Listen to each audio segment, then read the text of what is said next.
There's a systematic review and meta-analysis done that showed that dietary fiber reduces our likelihood of having a heart attack, reduces the likelihood of dying from heart disease, reduces our likelihood of getting esophageal cancer, colon cancer, breast cancer, less likely to die of cancer, less likely to have a stroke, less likely to have diabetes, less likely to have kidney disease.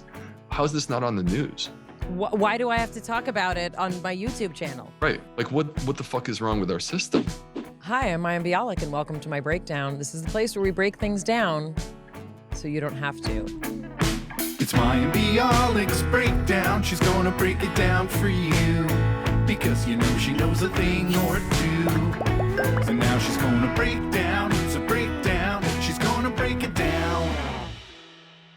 Mayim and Bialik's breakdown is supported by Ring. Everyone knows about the Ring video doorbell. I mean, everyone knows about it. But did you know Ring makes an award-winning alarm? Well, it's what is in this podcast studio right now. Ring Alarm is an award-winning security system. You can easily install it yourself. I got help from a friend. And you get extra protection with available professional monitoring if you subscribe. Now, this whole studio has the security of the Ring Alarm that we love and a secure Wi-Fi network with a consistently strong signal across this whole house. Ring Alarm Pro is whole home security with available professional monitoring when you subscribe to Ring Protect Pro for peace of mind day and night. No long-term commitments, because we know I don't like that. If anything happens, professional monitoring will call you. You can request emergency services, and it's an amazing deal. It's true. Ring has an award-winning alarm. To protect our studio, we've gone pro with Ring Alarm Pro. Jonathan, where can they learn more? To learn more, go to ring.com/breakdown. That's ring.com/breakdown. Today, we are truly going to break something down so you don't have to do it.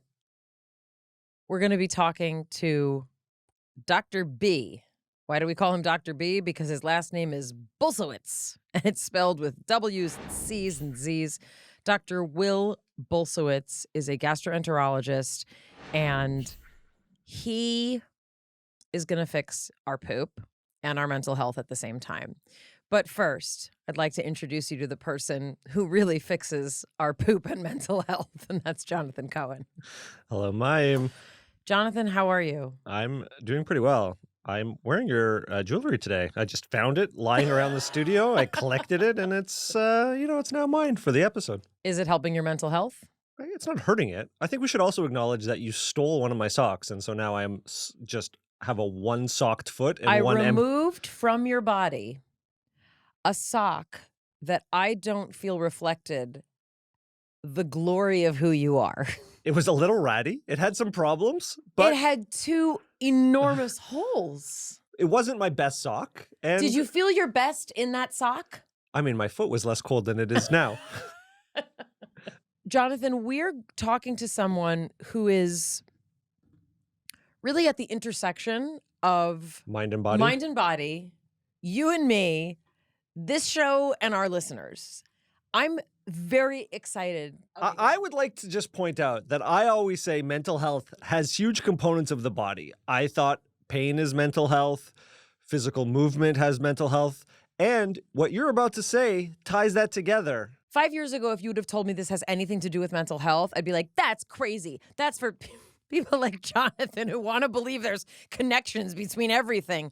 Well, folks, Jonathan and all those hippies were right. I'm not saying the scientists are wrong. This is an example of a scientist who is right, but you're absolutely right. Our culture was not having this kind of conversation. And what the conversation is revolves around the fact that you are what you eat is like the simplest way to say it.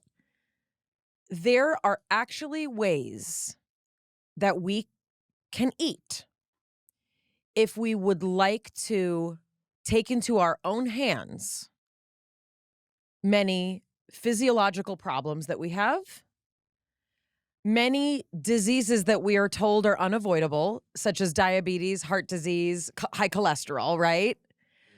We can literally, if you want to, your mood, your irritability, your restlessness, your anxiety, we now know, for reals, yo, that what goes in your gut absolutely impacts all of those things and more. And Dr. B, yes, he is the New York Times bestselling author of a book called Fiber Fueled, because one of the things that he has sort of used as an approach to gut health is a strong concentration on fiber, and in particular, not having foods in your body that stay there for an excessive period of time. And one of the first things that makes people uncomfortable about these conversations is, I don't want to eat every 2 hours. That's what newborns do, right? So in our modern diet, our SAD diet, our standard American diet, as our pediatrician calls it, we eat a lot of foods that just stay in your body for like a long time and also leave residue in your body. And what that means is you don't get hungry every 2 hours or every 3 hours or 4 hours, but you often are not literally emptying your body of things that are hurting it. A lot of people hear things like plant-based and they get very, very upset. Because they want to go to the barbecue. And here's the thing.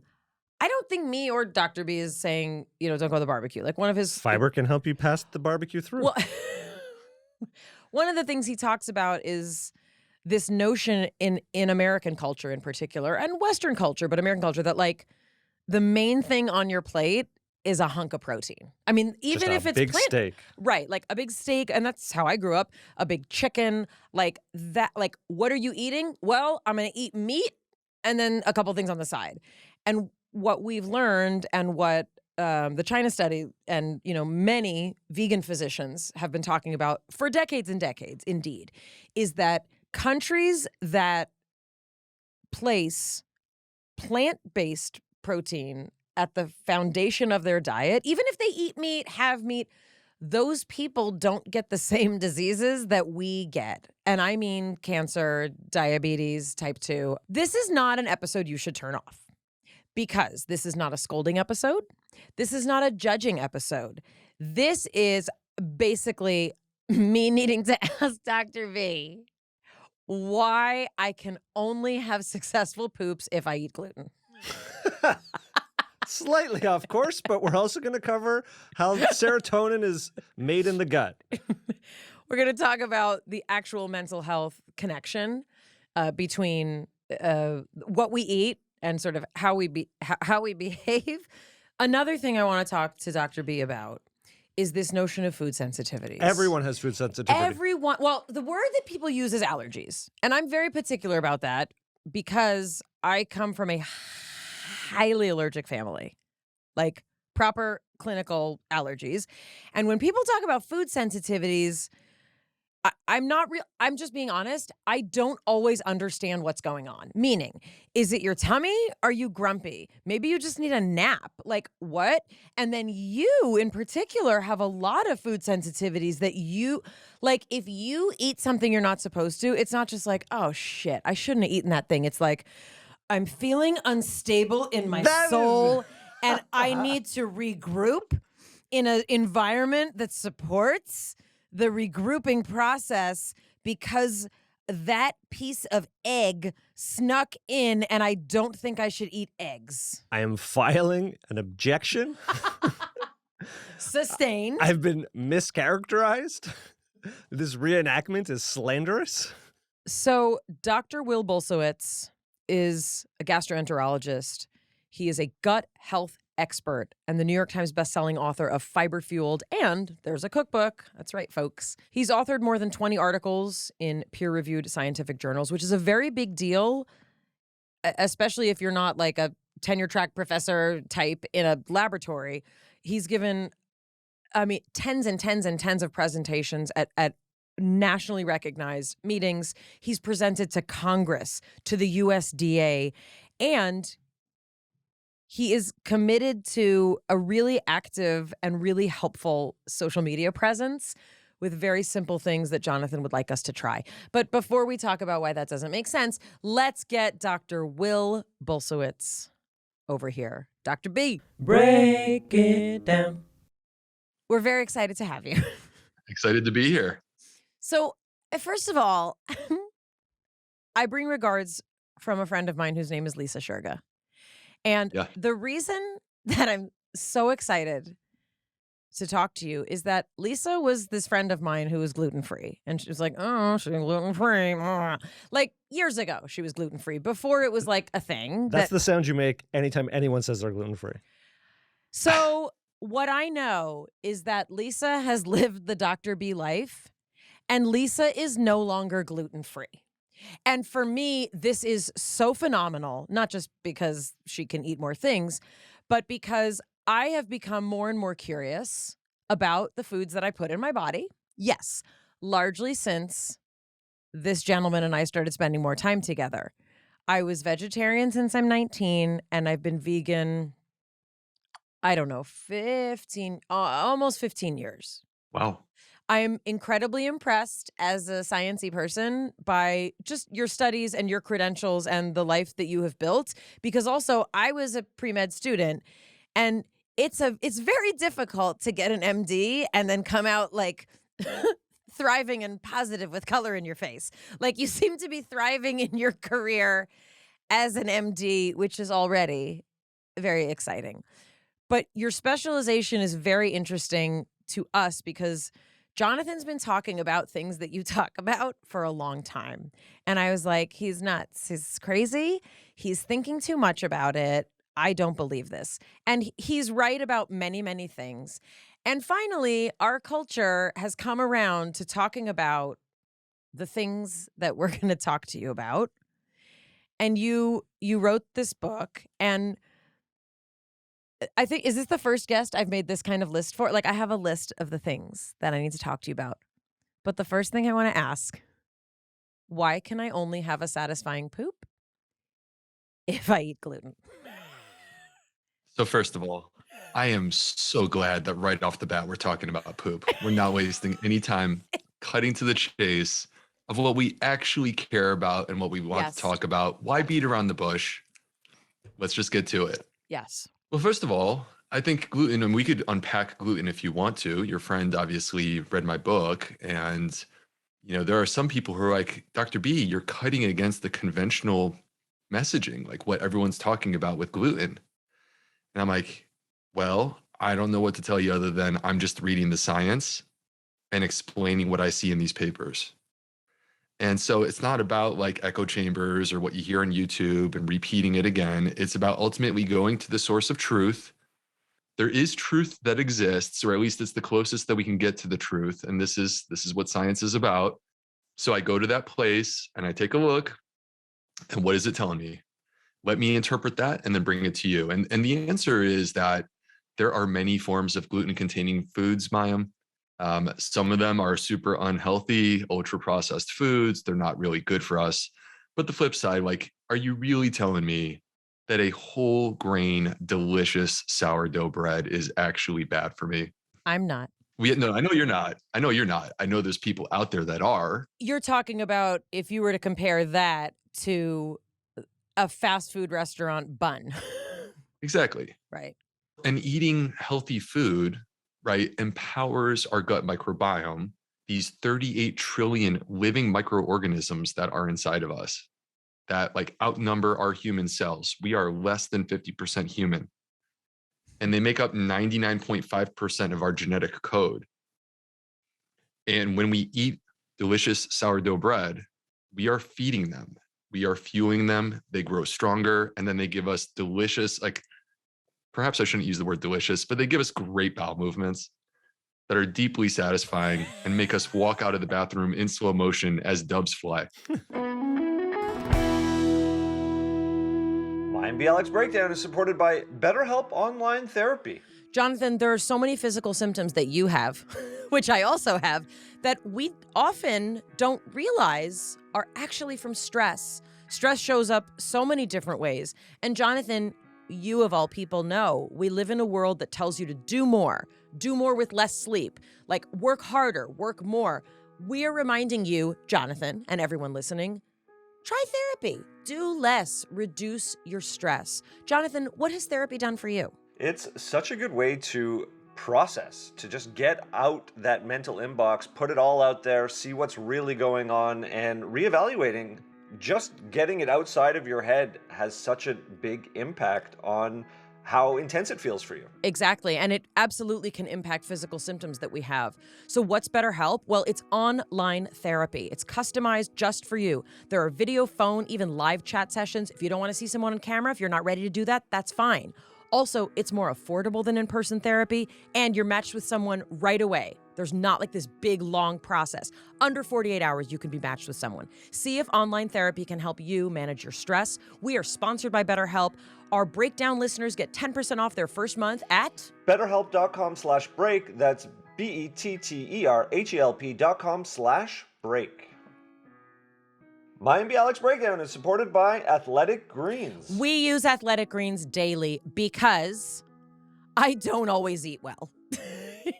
I'd like to think it's not my fault. I have a very, very busy schedule, and I want to fill in the gaps in my diet. Like dinner last night was pretzels. That's not okay. But with one delicious scoop of Athletic Greens, I absorb 75 high-quality vitamins, minerals, whole food source superfoods, probiotics, and adaptogens to start your day right when dinner was pretzels on an airplane. It's something you can do every single day to take great care of yourself. Right now, reclaim your health. Arm your immune system with convenient daily nutrition. One scoop in a cup of water every day. You don't need a million different pills and supplements. Athletic Greens is also going to give you a free 1-year supply of immune-supporting vitamin D, which is so important, and 5 free travel packs with your first purchase. Just go to athleticgreens.com/breakdown, athleticgreens.com/breakdown. Take ownership over your health. Pick up the ultimate daily nutritional insurance. For my body, what I've picked up on is that it seems that there's certain things that I eat that are glutinous, which make me really uncomfortable. Like it hurts my tum-tum, and I get like really gassy, like literally bloated, like really physically bloated.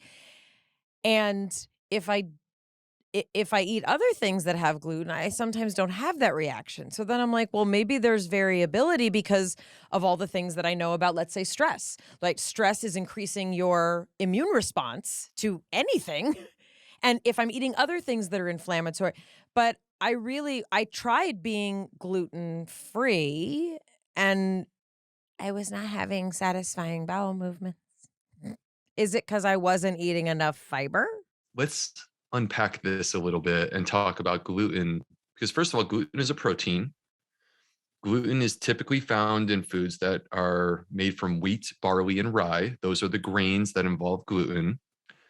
And this is a news flash. This might shock people, but there are other things in wheat, barley, and rye. It's not just gluten. Like wheat is not just gluten. There are other things. And they did this interesting study, Mayim. So like, again, let's go back to the research and let's see what the research shows us. They did this interesting study with people who, first of all, they proved that they do not have celiac disease. Celiacs don't like to hear that. They don't want to hear that from you. Yeah, exactly. Well, because if you have celiac disease, I'm telling you right now, you need to be gluten-free. There is there's no negotiation here. You are gluten-free. If you're my patient and you tell me that you're not going to be gluten-free, then you're not going to be my patient anymore.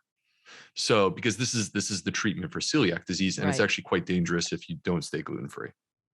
But once we get that out of the equation, and we're talking about a group of people who they don't have celiac, but when they eat gluten-containing foods, like you described, they have symptoms: gas, bloating, discomfort, cramping, maybe diarrhea or constipation.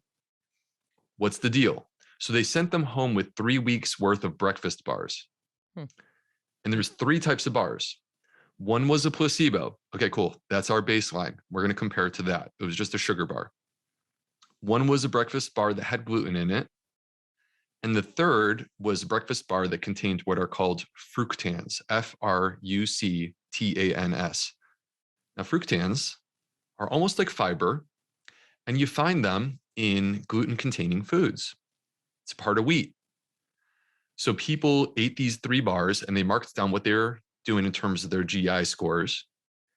And it was quite shocking because when they analyzed the data, they discovered that when people were eating the high gluten-containing bars, they had less symptoms than with the placebo. The placebo was causing more symptoms than the gluten. Flip side, which I love, I was like, yes, that's awesome. Flip side, when they consumed the fructan containing bars, they got triggered. It's not even a reaction to gluten. It's a reaction to the fructans. Fructans are almost like fiber. They're actually really, really good and healthy for us. We want them. They feed our gut microbiome. The proper term for fructans would be prebiotic. People have heard of probiotics. I'm talking about prebiotics, which basically means food for your gut microbiome. Fructans are that. We want them. But the problem is that when you have a damaged gut and you consume too much of them all at once, you may find that it causes symptoms. And that's not gluten. That's fructans.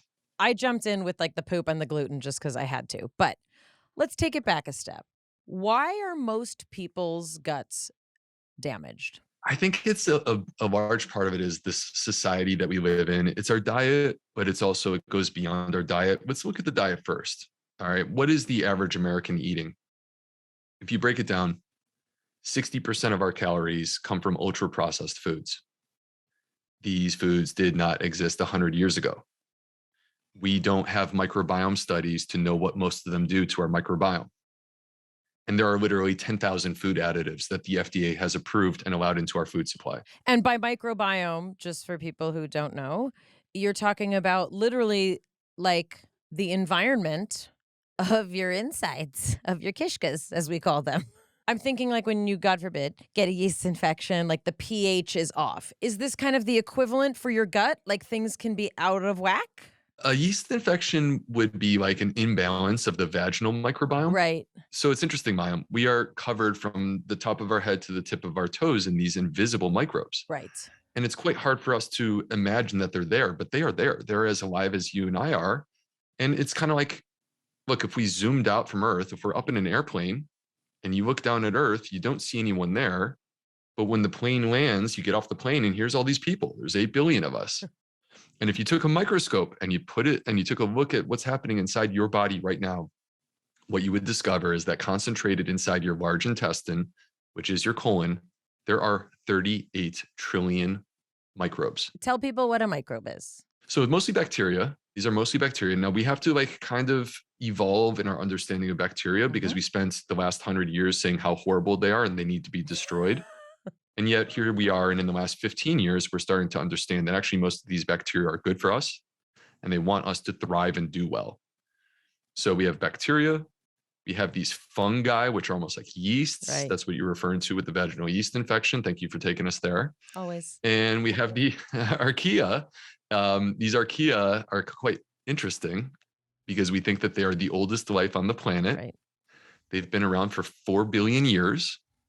We've only been around for about 3 million. And actually, we've only had oxygen on this planet for 2.5 billion years. So basically, they're like on a scorched earth. I don't know what they were doing, but they were there for 1.5 billion years and there was nothing here.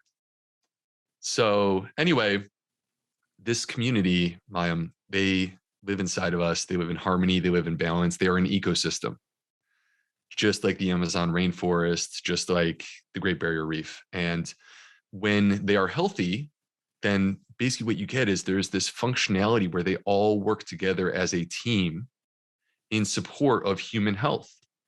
It's quite, I mean, I'm just speaking as a doctor that it is very clear to me how much we grew to trust and rely on these microbes. Yes. Because they have taken up residence in a way where our physiology actually is completely dependent on them. So we need them, just to run through this, we need them for proper digestion. Like we can't process and break down our food without them. They support our metabolism, our immune system, our hormones, our mood, our brain health. They can actually manipulate our genetic code. If you take a moment and you think about everything I just described, basically what I'm saying to you is, I think that we found a new organ. It's called the gut microbiome. It probably is the most important organ for human health, and it's not even human. So definitionally, an organ is a group of specialized cells that have the same function, and so it's a little bit different, but it's almost like a satellite organ. I mean, I think we have to look at it as such because it's so central to human physiology that we can't get by without it. And so if we care about our heart beating properly or our liver or, you go down the line, then we have to care about this too. And the problem is that we couldn't see it on a CAT scan, right? It's invisible to the naked eye. Yet, if you take it and pull it together, it actually weighs more than your brain. And these 38 trillion microbes, like, it's hard to define. What is 38 trillion? I don't know. If we open up to the sky and we take all the stars in our galaxy, there are 100 billion stars. And we take Jonathan's colon. Hello, Jonathan. And we're going to start putting microbes into your colon, one galaxy at a time. We would put... This is the weirdest audio porn ever. Not to be too visual with Jonathan's colon, but I'm going to put 380 galaxies full of stars into your large intestine. And that represents the number of microbes that not only you, but I have, and that Mayim has, and the listeners at home have. That's how many we have. It's crazy. Is it that people who have, serious problems have less microbiome, or just not a high functioning microbiome that's like supportive of each other? And so you have like, some of those trillion going in one direction and some of them going in the other. They're not communicating properly. And if you ask any biologist, what is the measure of health within an ecosystem? They will say biodiversity. Yep. Means as many different varieties of species as possible. Now, what's interesting is if you look at the microbiome, when biodiversity erodes, when we are less diverse in terms of the number of microbes, this is when we see the manifestation of disease. And the microbiome, like when it is damaged, the word that I would use is dysbiosis.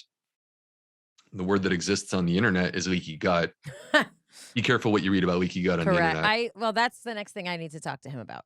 Just before you go where you're going, we're quick list of why everyone's so messed up. So they're out of balance. They're eating things. Horrible diet. Even the foods that 60% processed foods, 30% animal products, eating more than your body weight in meat on a yearly basis, more than any country in the world. And we get upset that China eats meat and they're eating like literally 1/6 of what we eat in the United States. We don't sleep. We don't exercise. We are on our tablet or our phone or a television at 10 o'clock at night, which is completely disrupting our circadian rhythms. We're putting weird stuff on our body when we shower. We clean our home to the point of making it like ultra squeaky clean. And then we're just killing everything in the process of doing that. And then we never actually go outside to spend time in nature. Well, I do want to say that, and this comes up, as a person who is a vegan as well as a lifestyle vegan, and, has been vegetarian. I was vegetarian when, like, literally you didn't even tell people because it was so embarrassing what people would say to you. And like my parents were like mortified and, so I've been through a lot of years. I'm 46 and I've been like on this journey, for a very long time. And many of the things that people say about this category of things that we're talking about are absolutely things that we can talk about now, because 100 years ago, we were worried about other things like wars and learning about vitamin C.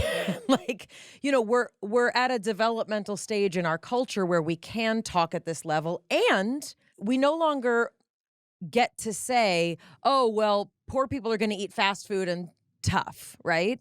We're now having these conversations that are not just for wealthy people. They are not just for people who can afford to think about these things. What Dr. B is talking about is things that impact everyone. And these are things that we all should be thinking about, meaning even good sleep, even reducing stress, not being on technology. These are things that are for everyone. This is not some Hollywood trend. It's not a thing that celebrities are doing. And actually, Dr. B specifically talks a lot about challenging some of the highly restrictive eating practices that many people, especially in the city that I grew up in and live in, that's just normal. Like, it is normal to meet someone who basically can't eat anything in Los Angeles. Right. But what I did want to talk about, I like sharing things from my personal life. And I mean, we've already shared about poop. I had a situation, I'm not going to be specific, I will deliberately be vague. I had a situation when my kids were young. It was just a very stressful time. I had 2 young kids and I, had gotten my doctorate, but I was like teaching and like, it was a hard time. And I'm trying to be delicate about this. I found out some information that was deeply, deeply troubling. But where I was at in my life, I did not share that information with anyone. And I could go into a lot of depth about why I held this.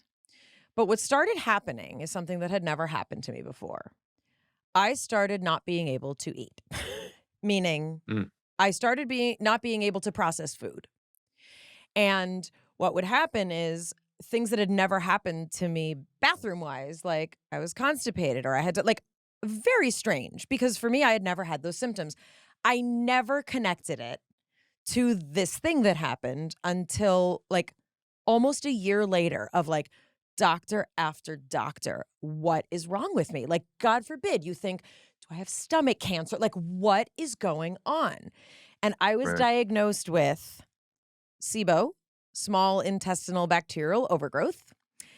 I was tested for leaky gut. They thought I might have a worm or, like all the things. I then started becoming, I don't want to say allergic, but so highly sensitive to the main staples of my diet, which as a vegan were beans, nuts, tofu. My diet shrunk. And when I was also actively breastfeeding, exclusively breastfeeding a child for part of this, and he relied mostly on breast milk. His stomach would go bananas when I ate these things. So I had me and a child having these severe reactions. So what I did is I went holistic, because Western doctors were like, we'll just put you on antibiotics for 62 years, or you constitutively need to be on antibiotics. Sorry, this is your life. And I'm thinking, what? Nothing runs in my family like this. Like all the other things run in my family. So I ended up going to a lot of people would consider this an out there healer. And she talked a lot about food sensitivity and things like that. And long story short, I did end up being able to add those things back to my diet, as did my child. But no one except this holistic person said, is there anything going on? Is there anything emotional going on in your life? And, you think about some people have a nervous stomach. That's my favorite example when people are like, what's mind-body syndrome? It's like people who lose their stomach before a date, before a job interview. That's mind-body connection, right? But what was fascinating to me is they thought I might have atypical IBS. Like, they did not know what was wrong with me. And so I was given all these diagnoses. It would have been so easy for me to be put on antibiotics that I did not need. Many people said, well, you just need to eat meat and dairy, right? I mean, like, people suggested everything. And what it was that I was dealing with an incredibly stressful thing that was not being dealt with. What you eat and what happens in your gut, I mean, it's kind of chicken and eggy, right? But it is directly linked to stress, to mood, to a wide variety of mental health maladies. So can you kind of talk about that? I am like shot out of a cannon right now because I have so much that I want to say. Mayim and Bialik's Breakdown is supported by Ritual. Synbiotic Plus and Ritual are here to celebrate, not hide your insides. There's no more shame in your gut game. That's why Ritual is offering our listeners 10% during your first 3 months. Go to ritual.com/breakdown to start Ritual or add Synbiotic Plus to your subscription today. Does your probiotic contain clinically studied strains? Meet one that does. Ritual Synbiotic Plus contains 2 of the world's most studied strains with over 350 publications of human clinical trials. One of the things that we love about Ritual is how much they are constantly committed to growing where necessary, and Synbiotic Plus is a perfect example of that. Synbiotic Plus and Ritual are here to celebrate, not hide your insides. No more shame in your gut game. Ritual is offering our listeners 10% off during your first 3 months. Go to ritual.com/breakdown to start Ritual or add Synbiotic Plus to your subscription today. Mayim and Bialik's Breakdown is supported by Air Doctor. Clean air is one of the things Jonathan talks about the most in the time that I have known him. It's important. It's very important, and it's one of the easiest ways to have a positive impact on your health. And this is something I have learned from Jonathan. Improving the quality of your indoor air with a high-quality air purifier is really, really important. And all you have to do is check out Air Doctor and breathe. And don't worry about the noise. It is very quiet, which is important for us, especially in the studio. A professional quality HEPA air purifier is recommended by leading medical experts and Jonathan as an effective way to reduce airborne germs and viruses and protect your home. Make sure you get an Air Doctor to keep you and your family safe. Air Doctor comes with a no questions asked 30-day money-back guarantee. If you don't love it, send it back for a refund, minus shipping. Go to airdoctorpro.com. Use the promo code BREAKDOWN. You'll get a 35% discount on their classic Air Doctor 3000 purifier. That's like the biggest discount we've ever given on anything.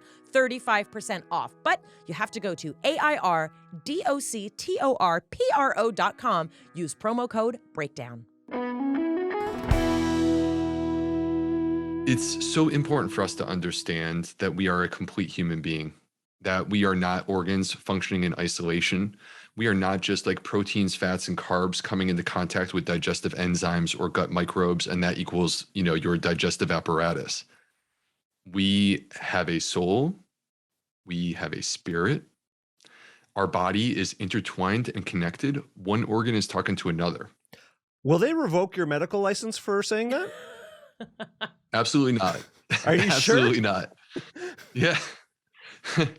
Well, so look, our healthcare system, just to comment real quickly on that, our healthcare system, I feel about healthcare the way I feel kind of about my parents, which is that when you're a kid, you think that they're God. Like they're perfect. They're infallible. When I was a medical student, I looked at these doctors and they are a God. They walk on water.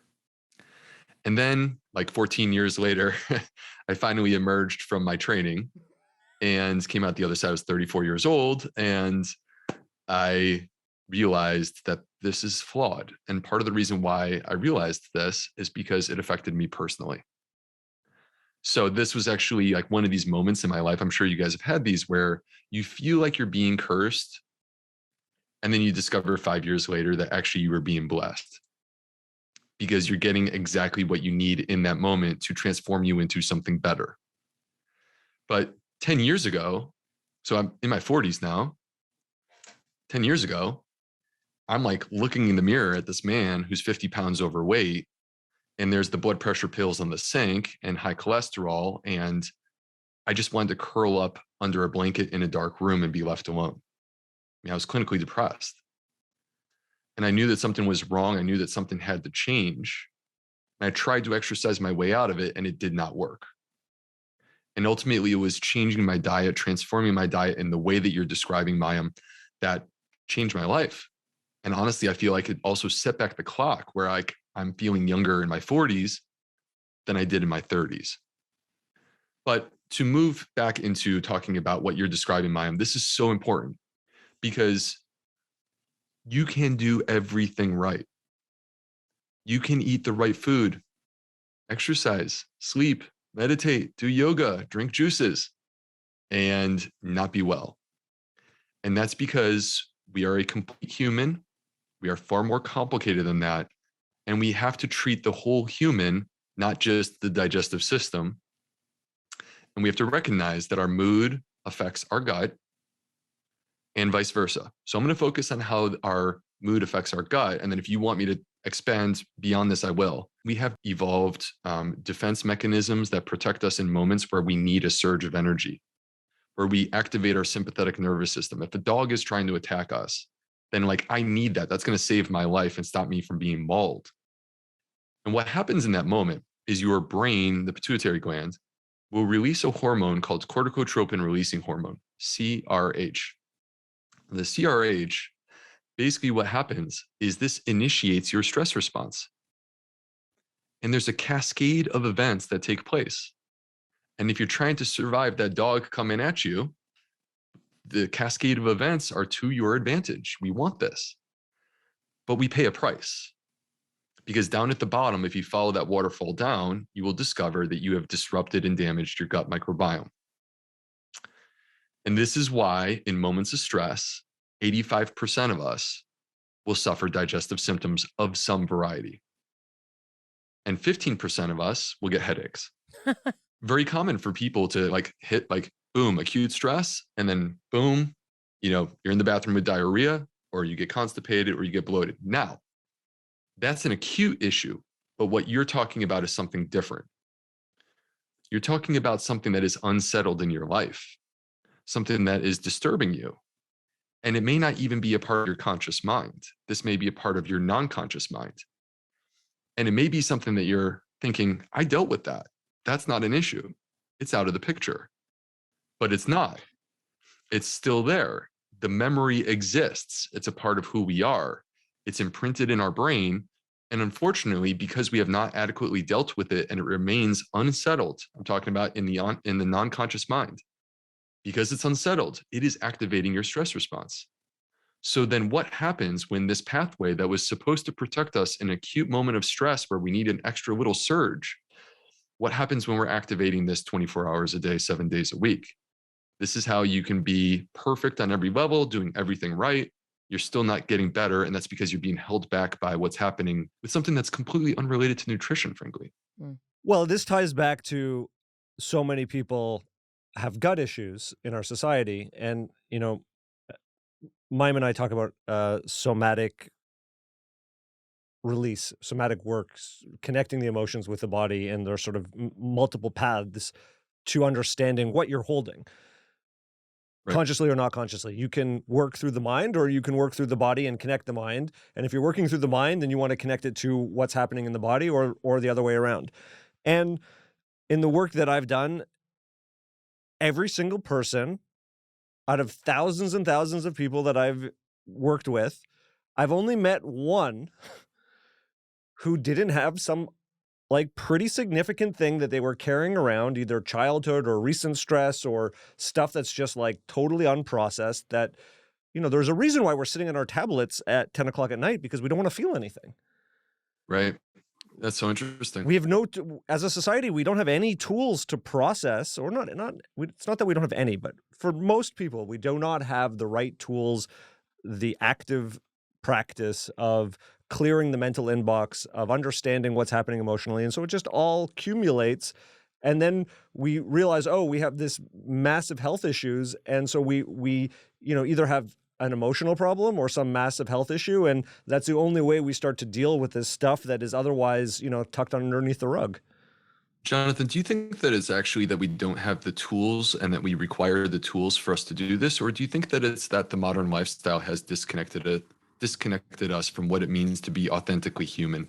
I think that's a trick question. Well, I think it's this ecosystem. And when you talk about the balance and harmony of our gut microbiome, like our life has evolved in a way that it's very easy for us to prevent, the slowing down practice. We don't have community. We don't have a lexicon or a dictionary or, any of the language. We talk a lot about therapy and self-understanding. And if you speak to someone who's been in active therapy, no matter what it is, it could be a meditation practice, it could be with talk-based therapy, it could be with hands-on body work of some kind to do somatic work. Any sort of self-reflection. If you talk to anyone who's had an extensive practice, they have a different lexicon of like, if you ask them how they are and they know that you want to hear how they are, and you have the time and space to have that conversation, their ability to express what's actually going on for them and communicate their overall stress levels and what's being dealt with, what's triggering them in the current moment is completely different than someone who has never had any of that experience. And to me, it's a learned behavior, a practice of identifying stress, understanding its impact, its origin, your role in it, making yourself not the victim of circumstance, and understanding what you can choose to change, what you can't. And yeah, I would say that most people are illiterate when it comes to beginning to understand how their lives are impacting them from an overall stress standpoint. I appreciate this. And I think, first of all, I think this is a great and important conversation that we're having on this particular topic, because it's important for people. I tend to go on podcasts and I write these nutrition books. And I myself know that there is so much more to this than just nutrition. And we fixate on it. And we really need to broaden out the conversation and talk about stuff like this. Now, here's what I would add. This is just from my perspective. I think, we all have our context, right? So we all are sort of contributing based upon what we've seen, what we've experienced. And I feel that the modern lifestyle is antisocial. And we are social creatures. You want to bring out the best in a human being. Tell them that you love them. Support them. Make them feel safe. Surround them with other people. It's impossible to be the best version of yourself by yourself. But you're right. I mean, if you want to torture a person, you isolate them, right? I mean, you literally can torture a person by doing that. And in my life, the things that I'm doing now are only frankly made possible because my wife and my family support me. I would like you to talk a little bit about your wife, because I know she is a significant part, not obviously because she's your wife and you had babies together, but she also was an important part of kind of your personal transformation. Is that correct? Yeah. So if you go back to 10 years ago, I sort of described this vision of a guy who's in his early 30s. I'm actually in my medical training. I'm in Chapel Hill, North Carolina. I had completed medical school many years earlier. I was a board certified internal medicine doctor. I could have been a primary care doctor, but I was training to become a specialist. And again, like I was not in a good place, and I didn't love the man that I was in that moment. And I was on a date with this person who is now my wife, and we have 2 children. We're about to have 3 very soon. She's Congratulations. she's pregnant. Thank you. And so, but like, I would have never known that this was where we were going to be 10 years later. In this moment, we're just on a date. And we're in Carborough, North Carolina, and like Smithfield, which is like the sausage capital of the entire planet outside of Germany. Smithfield is like 30 minutes away. I mean, this is pork country in North Carolina. We're out at dinner and I'm getting the pork chop. And here's this person, this is like 2012. And she says, I'm not even going to order from the menu. She says to the waiter, can you bring me the collards, black-eyed peas, the green beans, and some mashed potatoes, and just make it look nice on a plate? And so I'm just like, yo, who is this person? Like, I've never even been around someone who's vegetarian, let alone vegan. But what I noticed is that this is just my observation, that she enjoyed her food just as much as I did. She cleaned her plate. She did not restrict. She ate until she was full. She looked amazing. She was completely in control of her health. And I'm over here and I got the meat sweats. And seriously, they've actually proven that the meat sweats is real. Well, the microbes can metabolize, and our microbes create our pheromones. Oh, that's why people smell meaty. You actually are smelling the product of these microbes. And it comes to other sort of conversations like, why do we kiss? And they've shown that we actually share 100 million microbes when we kiss. It's like a compatibility thing with our microbiome. So yeah, pheromones come from microbes. Like when you're on a date, you're like, oh, this person smells good.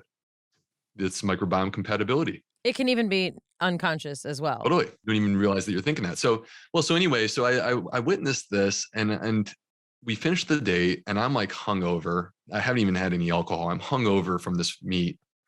And she is like energized and ready for round 2 of the date. And it just opened my mind to being forced to look in the mirror, because you have to understand that the training program that I had put myself through was intensely rigorous, where I'm working basically 6 days a week, 15 or 18 hours a day, sometimes 30 hours in a row without even eating. Because that's how we make good doctors, is to do that to them. It is complicated because we also do need to get enough experience taking care of patients to be independent. So that's part of the challenge, is like, how do we strike the proper balance? Because there is a balance. It's not such a thing as like, let's make it easy for people. But anyway, it's like I'm getting smashed. I'm getting slammed constantly. And convenience emerges as the most important thing in my life. And food, like heck, it needs to taste good. I won't lie. I loved the food that I was eating. It was like Philly cheesesteaks and cold cut subs. I loved it. It tasted great. It was convenient. It was quick. And I was paying the price with my health. And I didn't realize it.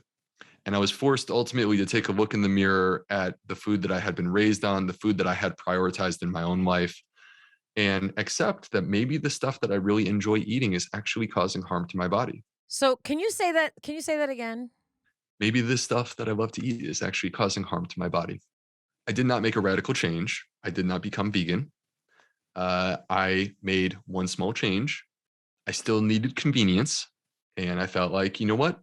Blenders are convenient. You don't need to be good at cooking for that.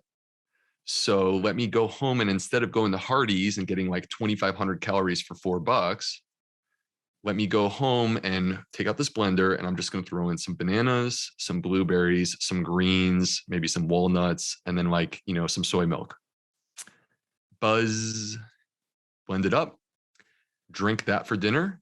And like, I just have to say that I instantly was energized. So the point, the important point from this point forward, what I want people to know about my personal health journey is that because I had suffered with my own health issues, this has inspired me as a doctor.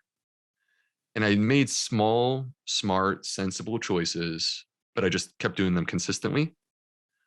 And then they became habits. And then I stopped thinking about them.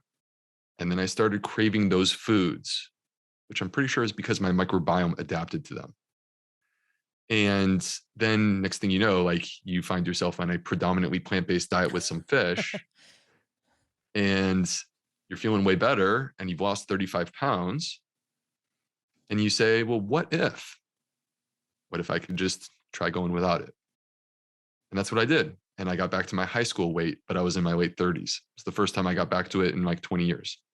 I think it's super important to this notion of like the steps towards training your body to, like, lots of people think that, oh, I'm just going to switch and now I'm only going to do this other thing. And it's like they have massive shock and their body isn't ready for that transition. Your body in general is adapted to whatever the life it is that you've been leading for the last 3 months. And adaptation is required anytime you're going to change in any capacity. So I used to play soccer in high school. I thought I was in great shape. And then we would switch to basketball season and I would be completely out of breath. Yep. It's a different sport. When you change your diet, your gut microbes, like here's the beautiful and empowering thing that we haven't had a chance to say yet. They are adaptable. They can be shaped. They can be made what you want them to be. They can actually be like, you can restore functionality. You can heal them. They will forgive you. So anyway, to that point, Jonathan, like when you make a change, if you like cannonball into the pool, you're like not adapted to this diet at all. And you should expect pushback in the form of a pissed off, upset digestive system. Flip side, you make small incremental changes in the same way that like if you go to the gym, you make small incremental gains. These small incremental changes over the course of time allow you to shift and move things wherever you want to take them. So if you want more plants in your diet, you are 100% capable of doing that. You just have to slowly introduce them and allow your body to adapt over time. This is something when people ask me about like veganism, like this is something people ask me about a lot. And, I'm sure Dr. B gets this. It's a lot of like, I could never do that. You're so amazing. And it's like, no, that it does not take a superhero. Take but steps. Well, one of the things in particular is like, I love my cheese. People love to say that. And here's the thing about any change that you're going to make. There is an adjustment period. And part of what I say, and I literally think that there's an emotional correlate for this.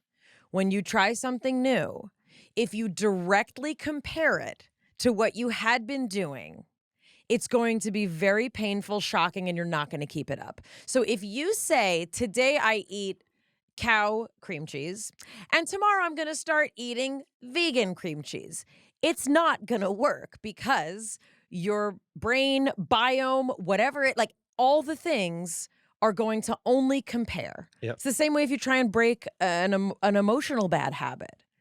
It's like, it's going to feel shocking to, for example, stop micromanaging everyone's life around you. It has taken me, a lot of years just to start chipping away at that. You cannot try and do it all at once. And this is part of what you just said is a problem in our culture because people don't want to take time. Well, because people want shortcuts. The idea of a health hack is a flawed idea. You know what a health hack is, honestly? A health hack is you doing something consistently, sustainably, for a long enough period of time that you stop thinking about it. Because it's a habit. And then that's actually a health hack, because now this habit that you created is actually paying dividends in perpetuity as you move forward, and it's helping you to heal, and you're not even thinking about it. Like, I don't even think about it anymore in terms of my diet. But Mayim, you're exactly right.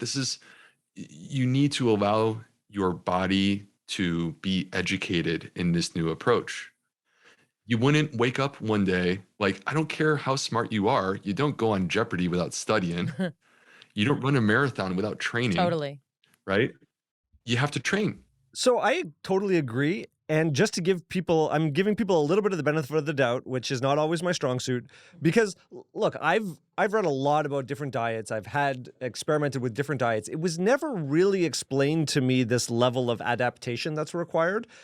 And it's pretty easy to think that, like, oh, if eating plants is good for me, then I should be eating a lot of plants and just switch over. And the fact that we're acclimatized, accustomed, we have to sort of transition and have our body adapt to a new routine, I think is new information for a lot of people. Even though, Jonathan, I don't know exactly what you eat, but even though Mayim and I are eating a vegan diet. 3 things all day. Nice. We need to work on that. Even though we may be eating this way, I do think it's very important for people to understand that there are many forms of a healthful diet. When you go to look at it, though, like if we look at the science, if we're being sincere about evidence-based nutrition, what you're going to discover is that in populations across the globe, all of these different forms of healthful diets are at least predominantly plant-based diets. Period. There's no caveat to that. Okay, I'm going to play the devil's advocate just to give voice to some of the people out there who have heard other information. Sure. Do blood types impact it? They've studied this. They've studied the blood type diet. And here's what they found. It's interesting. The type A diet was the diet that actually did best for people, regardless of whether you were a type A or not a type A. And when you look at the type A diet, guess what it is? It's plant-based diet. It's a plant-based diet. Microbiome. So all those C's who are like, all I need to eat is meat, you're like, not so much. Well, so look, you're not actually fixing your gut. If you eat these foods and you get gas and bloating and you run away, you are scared of your food. You are running away from a food monster. You are not finding joy in your food, and you're not actually addressing the underlying problem, which is that you have a damaged gut, right? So instead, you're avoiding. That's effectively the equivalent of the person with the injured knee who says, I'm not going to walk anymore. And the problem is that when you go down this path, and let's pretend you eat a completely meat-based diet, okay? So you're not actually healing your gut. Your gut is growing weaker because you're no longer exposing it to any food other than literally just meat. And simultaneously, I can assure you that with 100% certainty, if you actually are following this diet and only eating meat, your LDL cholesterol is absurdly high. Absurdly high. And LDL cholesterol is a known risk factor for coronary artery disease. I have never heard, if you want to, Jonathan, you mentioned, like, am I going to be, lose my medical license for this conversation? I'm pretty sure if a cardiologist recommended that diet, they would lose their medical license for it.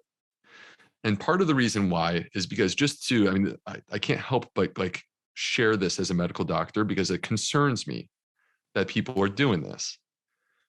Not only is LDL cholesterol a known risk factor for coronary artery disease, we have different drugs that lower LDL cholesterol, and the drugs actually work through different mechanisms, but they all work to the same endpoint of lowering LDL cholesterol. And when we study people with heart disease, they are less likely to have a heart attack and less likely to die of heart disease. Our number one killer is coronary artery disease.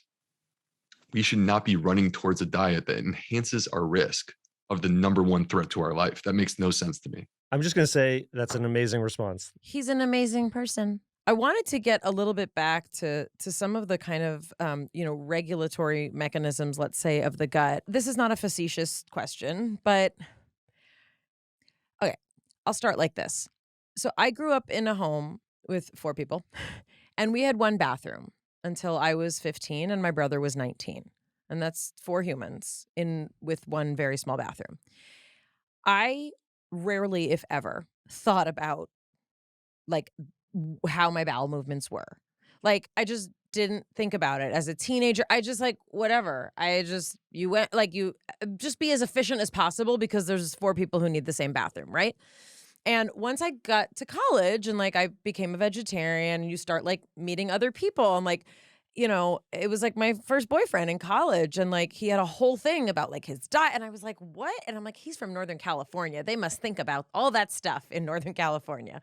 But what I discovered is that there is a whole world of people who are connected to their bodies in ways that I just wasn't raised to be. And I'm sure there's a lot of reasons, but one of them was that like we didn't have time to like talk about that. It was just like get in, get out, fine.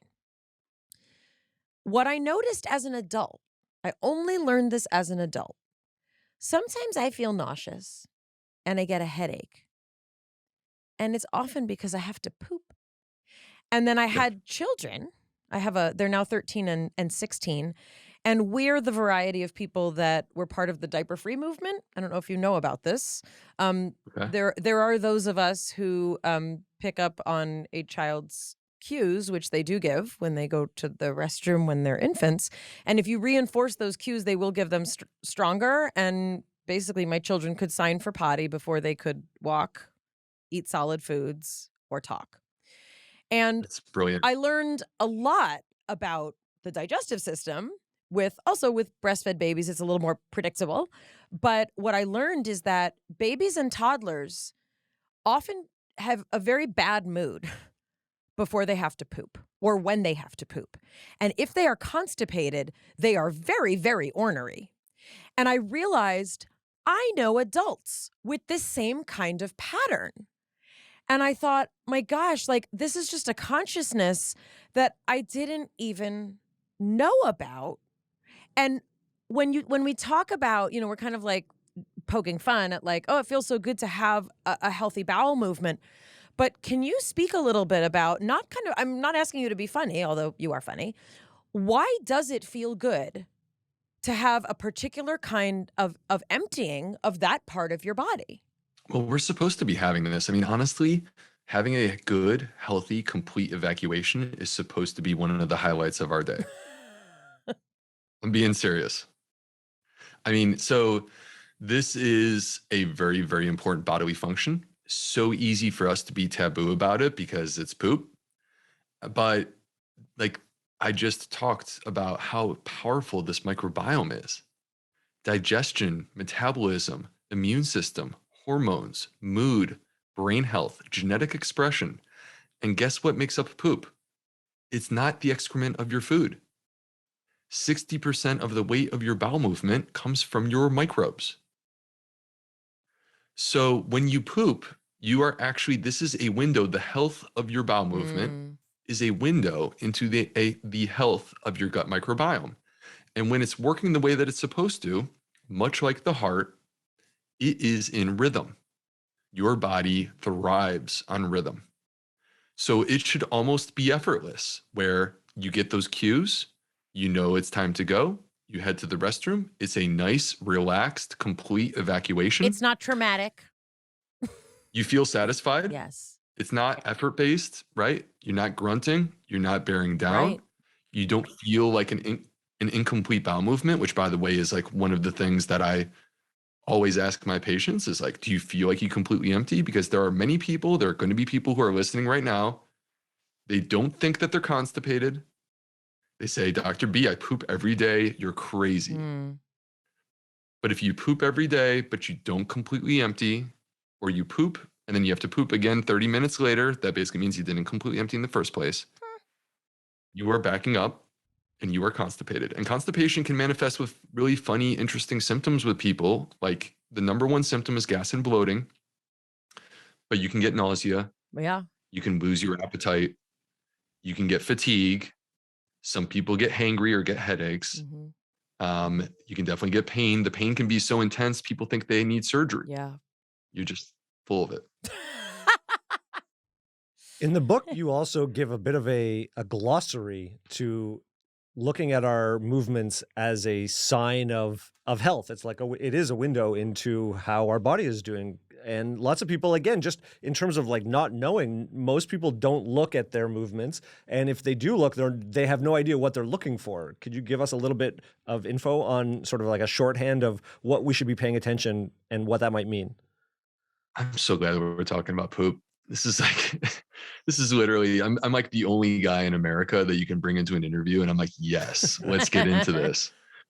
So, all right, there's this thing, I don't know who this Bristol person is, but their name has been forever attached to bowel movements. Because whoever Professor Bristol is, we have the Bristol stool scale.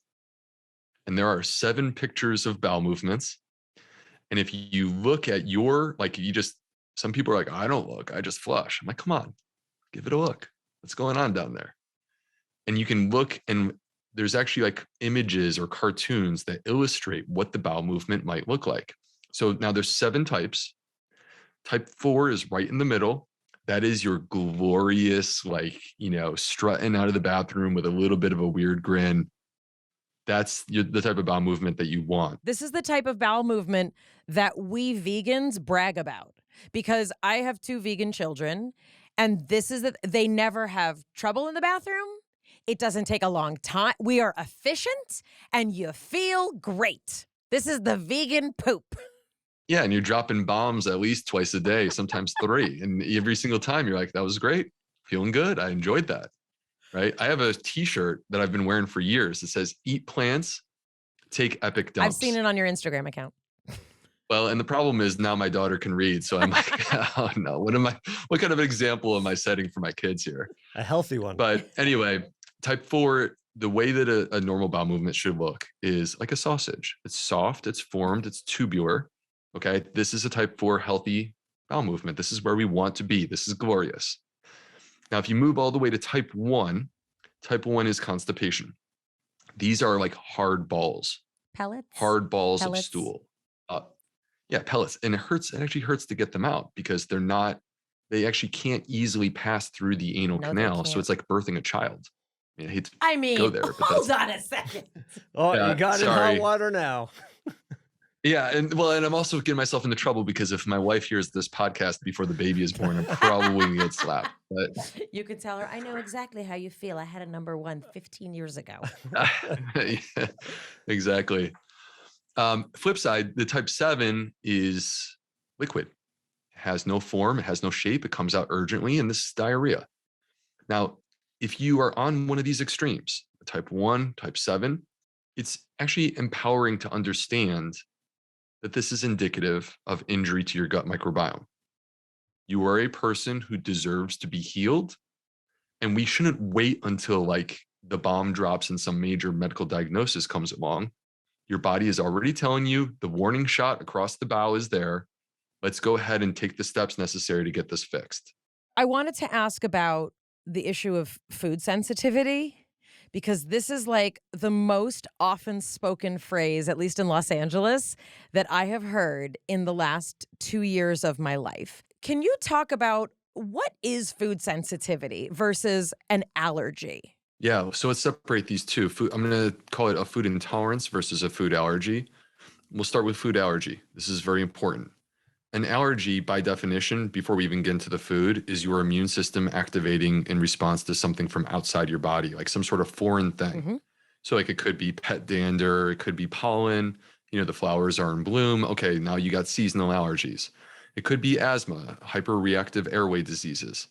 When it comes to food and food allergies, it's that your immune system is responding to something in your diet. And there's a specific group of foods that we know account for the vast majority of food allergies. What are they, Dr. B? So these include dairy and eggs and fish and shellfish and nuts and peanuts and soy and corn and wheat. Now, here's the thing. When you have a food allergy, your immune system gets activated. It can be scary If your throat is closing, you need an EpiPen and you need to be in an emergency room now. So in that setting, literally any exposure, even the most trivial amount where you don't even realize it's there, could activate the immune system. This is why, like a person with a severe anaphylactic reaction to peanuts, we can't have peanuts on the airplane now as a result of this. This is very different from a food intolerance. Food intolerances, by the way, are far more common. They affect, we believe, about 20% of people. And it is manifest with discomfort of some variety, GI symptoms, gas, bloating, cramping, pain, diarrhea, constipation. Like, these are the manifestations of a food intolerance. It is symptomatic. Can they manifest other places? Because what I'm hearing a lot is like, when I eat this, I get a pain in my lower left back, and I know that that's because I ate the cantaloupe. Like, can it manifest other places? All right. So it's a little bit, there is some complexity to this where if you have histamine intolerance, which is a specific food intolerance that does not involve the immune system, but because histamine has receptors throughout the body, we can manifest a headache or runny nose, sinus issues, or skin issues. You could get hives, you could get flushing, you could get a rash. And that's not actually an allergic reaction, that's histamine. And it would actually require a trained health professional to help you to disentangle those possibilities to understand what's what. You don't want to figure this out on your own when there's the possibility of a food allergy, because food allergies are dangerous. But with food intolerances, you know, a person has an allergy, you put 1 drop of milk on their tongue, you might initiate this problem. You take a person with a food intolerance, I can assure you 1 drop of milk is not going to activate their food intolerance. There is an amount of each of these foods, but here's the key. So 2 things I want to say. Allergy, immune system. Intolerance, not immune system. It's very simple. Not inflammation. Not inflammation. It is not inflammation. It is sloppy digestion. And the second thing is that the intolerance can be fixed. You don't have to live with it. But when you run away from it, when you say that food causes problems, I'm going this way and that food's going that way. Okay. You are creating disordered eating. So Okay. I want to respond. I want to respond because what you just touched on is also this tremendous intersection of mind and body, where, you know, a physician, a gastroenterologist can have this conversation with us because the mental health impacts of both dietary challenges, right? Meaning it's upsetting to constantly feel afraid of food. It's upsetting to constantly be damaged by food. But the mental health impact of both that fear, which is completely legitimate, and then also the compounding of the things that we do to try and fix it is what creates, to me, this like cadre of people who are like, oh, I don't eat that. I don't eat that. You cannot engage in the world with, and to me, it's like, I wonder what comes first. Are these people who kind of want to be removed, you know, from a normal eating environment? Are there things that they could be doing? But also the fear that you'll have that reaction is enormous. We are creating a negative feedback loop. First of all, before I go any further, I want to say that what I'm describing, I have seen thousands of times in thousands of patients, and it's very human, and you are not a flawed human for having this happen to you. It is actually just indicative of the fact that you are a human being, and we are all doing our best, myself included. So, but what we do is we create a vicious cycle. And the vicious cycle basically is, it occurs in a person who has chronic health-related issues, specifically any sort of symptomatic thing, because you start to become neurotic about it. You wake up in the morning and you have no control over this. This is like, you're not making this choice. Trust me, you wish that you were feeling better. But you wake up in the morning and you say, I hope that today is a good day. I hope that we're going to have a good one. And then something happens, triggers your symptoms. Immediately, your brain goes there. You fixate on it. You focus on it. You can't think about anything else. It activates your sympathetic nervous system. Your sympathetic nervous system then actually heightens your acuity in terms of how closely you're paying attention to these nerves that are sensing and feeling. And so you actually feel an intensification of the symptoms. It actually starts to get worse. This is mind-body syndrome. That's literally, I mean, that's... It's a male adaptation to chronic health-related issues where we wake up in the morning and hope that we're going to have a good day. And the minute that we don't, it destroys our day. This is also true of people, and I'm speaking because I'm one of them, with significant psychiatric history. Meaning, my level of hyper-awareness to my emotional state this can happen emotionally, right? So there's also I don't know what N you would need, to have a significant correlation here. But for people like me, who have chronic pain that will move around, right? It is so intertwined with this kind. I mean, it can happen in your gut just like it happens in your mind.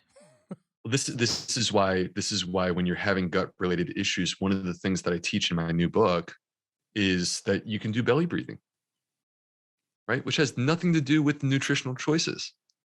But yet by belly breathing and just practicing that and becoming good at that, you can actually take control of how you feel. And so this is the type of empowerment that we need.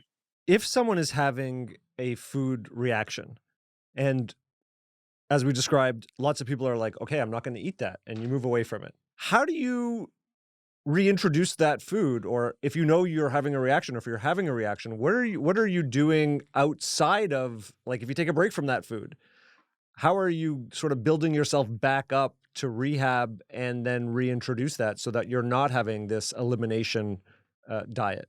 Give me an example, Jonathan, of the type of food that you would use here. Okay, someone says, for example, apples. They have this bad reaction to apples. So they remove it. And maybe it's like they are a little cramping, they have a little bit of gas, whatever it might be.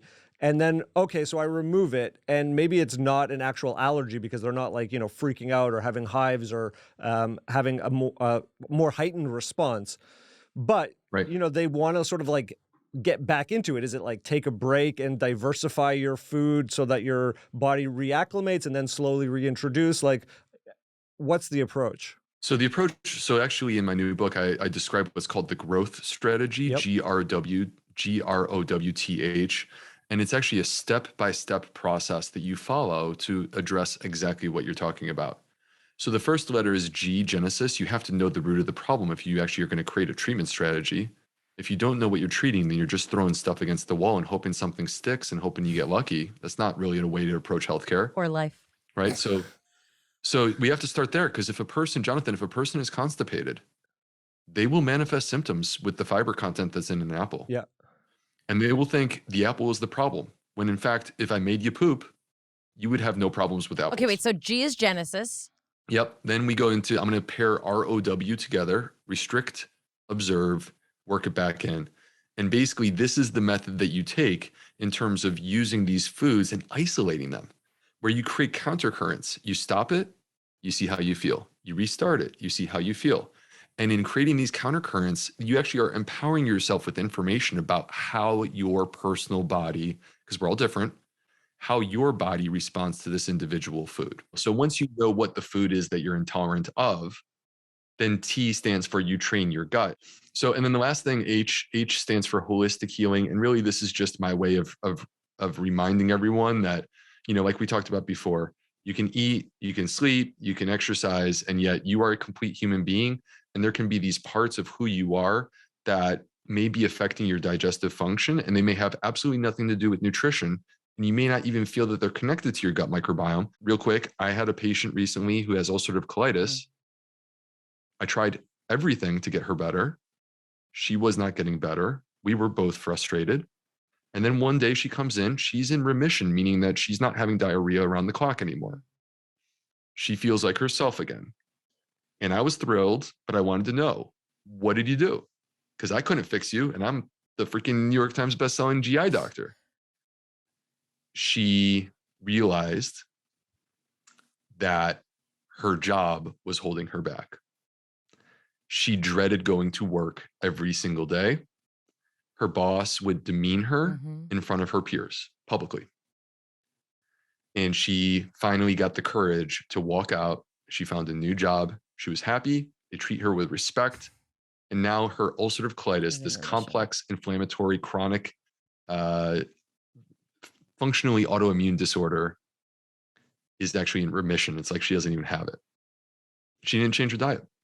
Growth. People love talking about how 95% of serotonin's in your gut. Yep. Now, one of the things that is dangerous about the popularization of science, which I appreciate and I think mostly it's amazing and it's great. But when people hear things like that, it often, kind of skews and can become very sensationalized. So the notion of kind of like what serotonin does, obviously we think of it for SSRIs and we think of it as, maintaining more serotonin in the synaptic cleft and like all those things and antidepressants and great, fantastic. But serotonin also it's part of motility function, correct? Totally. It's not so much that like your gut is the center of happiness, which I think is the way a lot of people interpret that. It's that serotonin it has a neuroendocrine function, which means that it innervates parts of your body, and the gut has a vast representation of binding for serotonin, but not necessarily like to make you happy. It has other functions that it does. Yes, I'm glad that we're sneaking this in at the very end, because we talked earlier about how the brain affects the gut. Now we're talking about how the gut affects the brain. Mhm. So yes, 90 to 95% of serotonin is in fact produced in the gut. Serotonin is the happy hormone, lifts our mood, makes us feel energized. And as you mentioned, we treat with selective serotonin reuptake inhibitors to boost serotonin levels. The serotonin that's produced in the gut does not cross the blood-brain barrier. That is not directly affecting your mood. Thank you. It is involved in bowel motility. Right.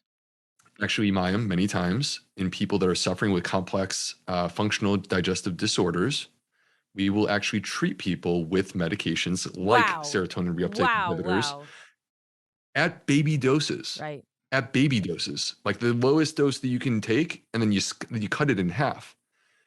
Because if you can restore those nerves Right. and basically like take away the visceral hypersensitivity, because you actually have 5 times more nerves in your gut than you do in your spinal cord. It's the second most populated place of nerves in the entire body outside of the brain. Because evolutionarily, this is a very, very important, like next to genitals and face, if you're a primate, this is a very important part of your body because it is life or death. This is where we're interacting with the outside world, right? Like our skin is a wall, our skin is a barrier, whereas our place of vulnerability is is our gut. This is where we're interacting with the outside world. This is why 70% of the immune system is right there in the gut. Now, does our diet and our gut microbes have the ability to affect our mood? I love that we get to end on this because it's such a fascinating topic. Science is emerging to say that the answer is yes. We have dietary studies, interventional studies, where they have demonstrated the ability to improve, for example, major depression. One is called the SMILES trial. Professor Felice Jacka, who's in Australia, she randomized people to either a Mediterranean diet or control. And what they found is that in the control group, this is moderate to severe depression, so like not mild. In the control group, only 8% were better. And in the diet group, 32% were better. So if you take 4 people who have moderate to severe depression and you give them this diet, one of them, this is going to change their life. That's pretty amazing. I always say to Jonathan, how many people were in the study? Where was it published? Meaning, has it been peer reviewed? And what are the other factors that have been controlled for statistically? Because what you can't do is say, and this is kind of like the notion when I was a teenager, I remember, like when your parents would be like, don't smoke cigarettes. And it's like, but everyone in France smokes cigarettes and they don't get cancer. That's not a proper study, because what you have to look at is not just the diet.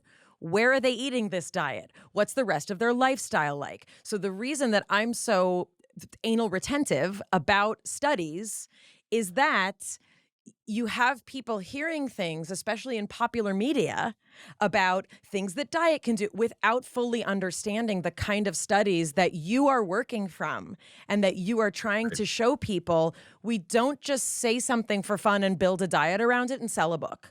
We look at Well, the that's science, right. We look at the science. We make sure things are controlled for, like, where do they live? What's their socioeconomic background? What is the rest of their mental health like? So that we can identify and say the diet is working because the science of the body is predictable. Well, no one study proves anything either. That's the other thing, is we need patterns, we need verification, we need to see this when different populations. This is just the start of this. But the point, though, is that we do believe that the gut microbiome is involved in affecting our mood. And if you take a look under the hood at people that have, for example, major depression, what you're going to see is a reduction of the short chain fatty acid producing microbes that produce anti-inflammatory compounds. You're going to see this in anxiety disorders as well. So where we are today is we have data that suggests, not with complete clarity, we need more data. We have data that suggests that food affects mood. We have data that suggests that microbes affect mood. Mm-hmm. Probably not through the direct serotonin, but it could be 5-HT, mm-hmm. which is a serotonin precursor for all the nerds who are out there at home. This is what we're talking about. And also, I think more than likely, the short chain fatty acids, which are what we get from consuming dietary fiber. Mm-hmm. And so it's an interesting place that we're in. Now, here's what I'm doing. I'm involved with a personalized nutrition company called Zoe, because I don't believe that there is one size fits all. And also because I believe that we can do better than randomized controlled trials. Randomized controlled trials are great, but the problem is that they are population averages. And they are not necessarily you. How do we create information that we can apply to the individual user? Well, the answer is that what we're starting to, this is what I'm actively involved in, is what if you have 10,000 people and all 10,000 people gave you a microbiome specimen, wore a continuous glucose monitor, did blood lipid testing, had an app, and entered into the app exactly what they're eating. And every single day, they told you how anxious they are. Well, we have 20,000 people, and someday will be 100,000 people. And I'm actively involved. I was actually just looking at some of the data today. The question is, can we fully connect this story? Food, microbes, mood, right? We have it in separate compartments right now, and we have it with small studies. The randomized trial that I just cited was literally 65 people. All right, but I have a database of 20,000 people. They've all given me their microbiome. They've all told me what they're eating, and they've all told me what their anxiety level is. That's going to be incredible. I want to give you my microbiome. There's interesting data now where we traditionally have just kind of described the microbiome, and now we're starting to move into a place where actually we're manipulating it. And so in melanoma research at MD Anderson, they're actually, so first, check this out. They treat melanoma with immunotherapy. All right, so they're shaping the immune system to fight the skin cancer. First, they noticed that when you give antibiotics prior to immunotherapy, people do way worse. They did a randomized trial because they thought, this is just they're just sicker. So that's, if they're sicker, they're getting antibiotics. They did a randomized trial. People did way worse when they received antibiotics. Then they did a fecal transplant trial. People did way better when they got a fecal transplant prior to immunotherapy. Then take home message, bacteria is very important. Yeah, they did a fiber trial. And in the fiber trial, think about this. This is insane. For every 5 grams of fiber that you consume, you increased your likelihood of survival by 30%. Wow. And 19 out of 20 people out there on the street right now in the United States are inadequately consuming fiber. Can you supplement with a psyllium husk, or does that fiber have to come from vegetables that you're sort of breaking down yourself and consuming? You can't take a C- diet and gut and take psyllium husk and turn it into an A-. That's not possible, right? You can take a C- and turn it into a C. Yeah. Right? But ultimately, the 3 to 5 pounds of food that you consume on a daily basis needs to be the dominant driving factor. Eat the food.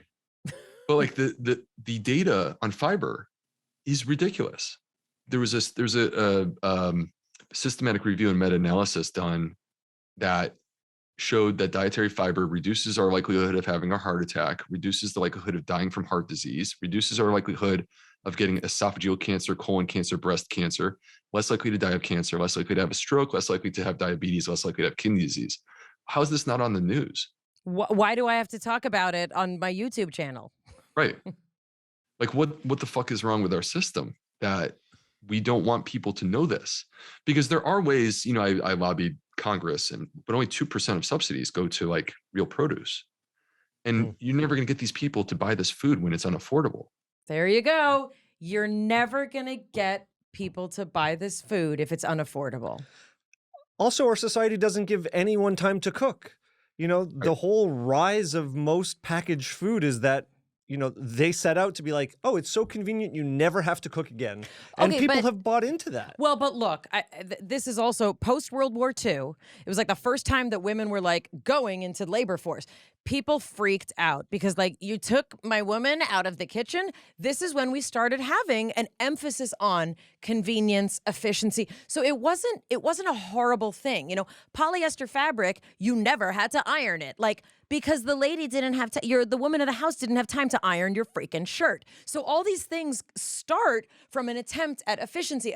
But now that we know, this should not be the way we live. It's such an interesting conversation because the other thing that happened in World War II was the discovery of penicillin, which is the greatest medical discovery in the history of humanity. Mm-hmm. But unfortunately, it's so, you can see where a doctor, these are the top 3 causes of death. And all of a sudden we have a way to get rid of them. That is so sexy and attractive. We got seduced by it and we went way too far with it. But I think the other thing too is that I don't know how you guys feel about this. We're fairly similar in age. I feel like there's a quality of life standard that has become problematic for the United States because I think that wealth was growing in the 50s, the 60s, and the 70s. And wealth is no longer growing in the United States. And so our generation is working harder because none of us want to take a step backwards relative to our parents. Yep. But education is way more expensive and houses are way more expensive and food is more expensive and gas and you just keep going. And the problem is, so we are forced into this, like most of my friends, everyone in the house works. Yeah. They work constantly. Someone else is helping raise the kids. And it's just, right? So we've like lost track of who we were because we're trying to maintain our wealth standards. But what we haven't done is taken that next giant leap back, which is, we actually need to be living more communally because there are people at different phases of their life who can cook and who may want to participate in child rearing, but we've maintained a shrinking income pool against a higher cost of living while also trying to do it ourselves and not having any family, not having any community, and we can't do it all. It's a major black eye, I think. It's a major black eye for our culture that we don't take care of our elders and integrate them into our households. Dr. Bulsiewicz, I think you're an incredible person. I think you're an unbelievable physician, and I think it's incredible what you are doing that so many people have not done in your field. And you are really a hero of ours, and thank you so much. That is like very surreal to hear from you.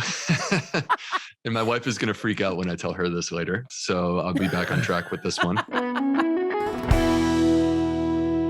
His books, check them out if you haven't already. Totally.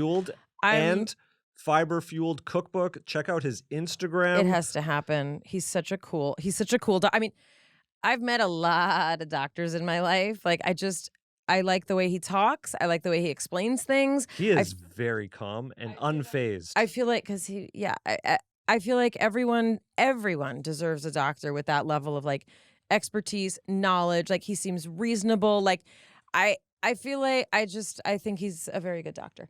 And now I'm just like super fascinated about like everything I eat and what's going to happen to my body. And he cleared up a lot of things for me.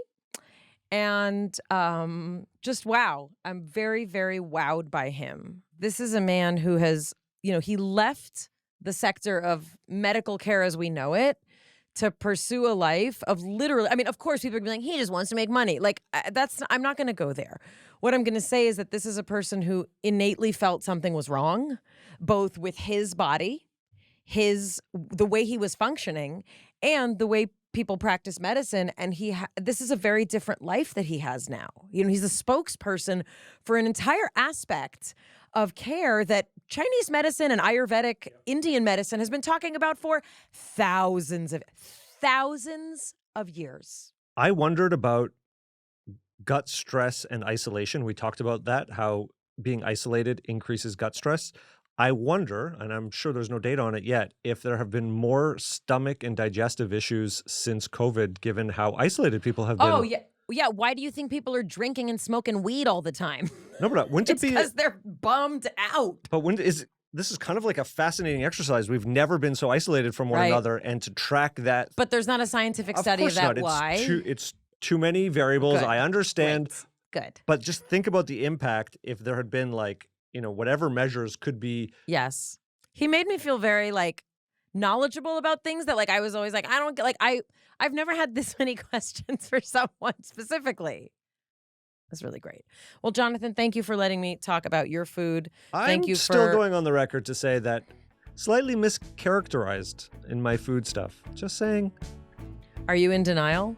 No. From our breakdown to the one we hope you never have, we'll see you next time. It's Mayim Bialik's breakdown. She's gonna break it down for you. She's got a neuroscience PhD or two. One fiction, and now she's gonna break down